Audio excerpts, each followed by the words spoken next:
네, 참 아내가 무슨 죄가 있습니까? 그리고 또 자식은 무슨 죄가 있습니까?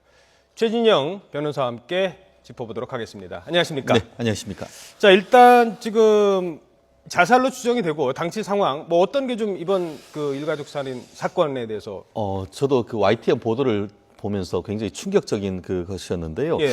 이 부분에 대해서는 지금 3명, 어떻게 보면 성인 그 부모 둘하고 이제 16살 특 먹고 다니는 딸이 지금 사망을 했다라고 하는데. 그러니까요. 현재 그 발견 당시의 모습을 보면은, 딸은 지금 그 안방 침대 위에서 누워 있어서 사망하고 있었고, 예. 그리고 처는 안방 바닥에 있었고, 그리고 또 이 그 남편 같은 경우에는 밖 거실에서 죽어 있었다 이러는데, 자신은 결박을 한 예, 상태에서. 다른 사람들은 결박이나 이런 것들은 없는데 자신은 팔과 다리를 결박 있는 상태에서 사망에 있어서 이 외견으로 보기에는 좀 이상하지 않습니까? 예. 그런데 지금 지금 나온 보도에 따르면은 먼저 지난 그 9월 6일 날 처와 그 딸을 살해한 다음에 그 다음 날 본인은 자살한 것으로 지금 추정하고 있는데요. 그렇게 하는 이유가 지난 9월 6일 날 그 학교에서 시험이 있었다고 합니다. 그런데 학생이 딸이 안 오니까. 안 오니까 선생님이 전화를 했더니만 그때 그 아버지가 전화를 받았다고 합니다. 예. 그러면서 그 부인이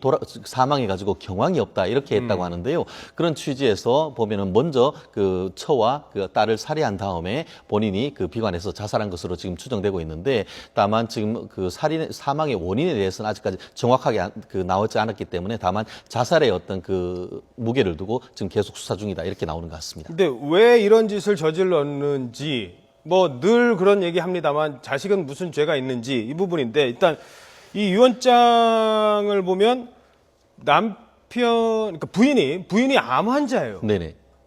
근데 빚이 있다 뭐 이런 얘기를 하고 있거든요. 저도 그렇습니다. 사실 이 사건이 조금 다른 사건과 다른 것은, 보통 이제 자살하는 사람 같은 경우에는 그 현장에 이제 유서를 남기고 하는 케이스가 많은데, 이것 같은 경우에는 가장인 그 이 씨가 미리 한 A4 용지 6장 되는 것을 편지를 쓴 다음에 조카에게 이것을 보냈다고 합니다. 예. 그런 다음에 본인이 이와 같은 일을 보냈는데, 그 내용을 보면은 처를 상당히 비판하고 비난하는 내용이 상당히 있었는데, 그 내용은 좀 전에 뭐 보도에서 나왔듯이 처가 내 몰래 돈을 많이 빌렸다, 그렇게 해서 그 빚 때문에 힘들다, 그런 얘기가 있었는데, 조금 의문이 드는 것은 지금 보도에 따르면은 처가 말기암 환자였다고 합니다. 그렇다고 하면은 뭐 특히 기초생활 수급자라고 얘기를 하는데, 그렇다고 하면은 어떤 그 치료하는 과정에서 빚을 졌을 가능성이 상당히 있고, 그와 과정에서 어떤 그런 굉장히 스스로 비관해서 이걸 빚을 해결할 방법이 없어서 어떤 이런 해석을 했을 것 같은데, 다만 저는 궁금한 것은,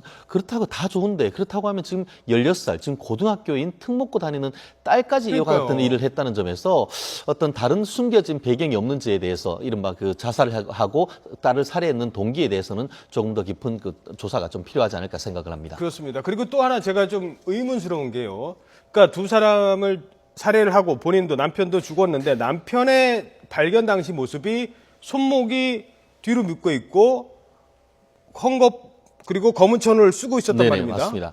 그 부분에 그리고 대해서는 자살이 가는 건가요? 그렇기 때문에 아마 그 부분에 대해서 일반인들 입장에서는 그거를 이제 선뜻 납득하기 어렵겠지만, 예. 우리가 저도 이제 이런저런 그런 사건을 하다 보면은 이게 본인 스스로 자살하기가 쉬운 일이 아닌 것이죠. 그렇기 때문에 본인으로서는 음독 자살했을 가능성이 상당히 가능성을 두고 수사를 하는데, 예. 음독한 다음에 어떤 본인이 스스로 119 전화를 하든가 어떤 스스로 구조 활동을 할 것을 대비를 해서 손발을 묶고 그와 같은 활동을 못하게 하기 위해서 했는데, 또 보면은 그 마음 또한 어떤 약간 주저가 됐든지 꽉 손발을 묶지 않고 약간 느슨하게 있었다는 점에서, 물론 뭐 꽉 묶었는데 그렇게 막 이렇게 사망하기 직전에 이렇게 스스로 막 몸을 움직이는 과정에서 약간 매듭 같은 것들이 헐거워졌을 가능성도 없진 않습니다만, 아마 지금 현재 나온 경찰 수사 발표에 보면은 다른 외부에서 침입했는 흔적도 없고 외상 흔적도 없다는 점에서 그 자식과 그 처를 살해한 다음에